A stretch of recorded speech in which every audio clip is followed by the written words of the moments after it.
Alright, so kita ada round yang ketiga di antara ketua tim Slay iaitu Fira Abdi dan juga AJK tim Sneakers iaitu Fatih. So kita tengok siapa yang lagi damage, okay? So jom start. Okay. Minta maaf deh. Fira Bedok. Apaan tu? Kata diva mesti banyak duit kan, nak tanya ni kain buruk. Mentang ulang. What is that? Oh my god. Fira Bedok. Apaan tu? Kata diva nak tanya, ni baju ke kain buruk?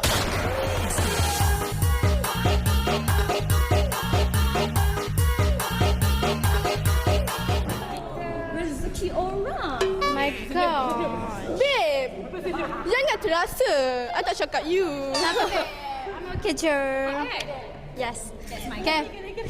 So, I minta maaf lah kan. I berkata juga you lah. Okay. Sneakers tangki. What's that? Percuma minta dihormati kalau maruah lelaki letak di kaki.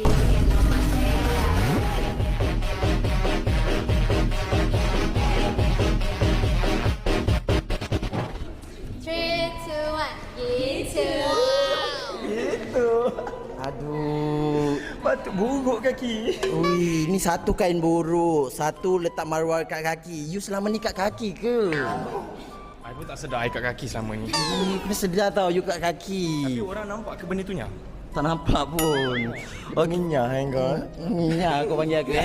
Alright, so sekarang yang mana lagi berdamage ni, satu ada sangkut. Betul. Kalau sangkut ayat jadi, okey. Tapi sangkut ayat pun biasa je. Atau macam Fatih macam nak praktis nak jadi L. Loser. Wah. Okey. Atau nak praktis macam tu. Aku dah tahu keputusan nak bagi apa lah rasa dia. Kita bincang je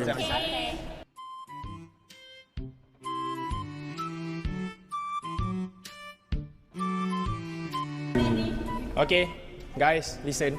So, tim Kepo dah meneliti korang punya JJ. Betul. And round ketiga ni dimenangi oleh pihak tim Slay. Sorry. Okay, Sebab 3, 2, 1. W-O-W. Wow. Okey, sekarang ni Slay mendahului dengan 2-1. Kita pergi ke round 4. Alright.